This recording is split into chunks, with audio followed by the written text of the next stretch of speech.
Zebra movie review Telugu. Movie అనుకున్నంత రేంజ్లో అయితే లేదు కానీ జస్ట్ యావరేజ్ అనిపించింది. షోలోకి వెళ్లే ముందు ఒక లైక్ సబ్ చేయండి ప్లీజ్ సపోర్ట్. జీబ్రా అంటే వైట్ మనీ బ్లాక్ మనీ అనేది మనం మూవీలో చూడొచ్చు. బేసిక్ స్టోరీ విషయానికి వస్తే హీరోకి ఒక 50 లక్షల వరకు అవసరం పడిద్ది. వీళ్ళు బ్యాంకులో దొంగతనం చేసి తీసుకున్నారా లేదా అనేదే movie story. Movie first half వరకు ఓకే అనిపించింది. సెకండ్ హాఫ్ లో చాలా డల్ అనిపించింది మూవీ. కొన్ని సీన్స్ హైగా అనిపిస్తే కొన్ని సీన్స్ లోగా అనిపించింది. అక్కడక్కడ కామెడీ సీన్స్ అయితే వర్కౌట్ అయినాయి. బ్యాంకులో దొంగతనం చేసే మూవీస్ మనం చాలానే చూసాం.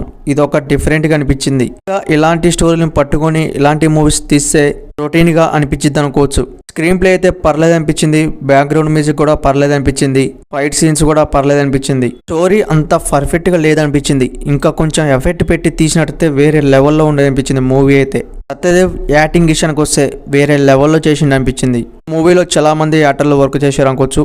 వాళ్ళ రోజులకు వాళ్ళు న్యాయం చేశారు. ఫ్యామిలీతో 100% వాచింగ్ చేయొచ్చు.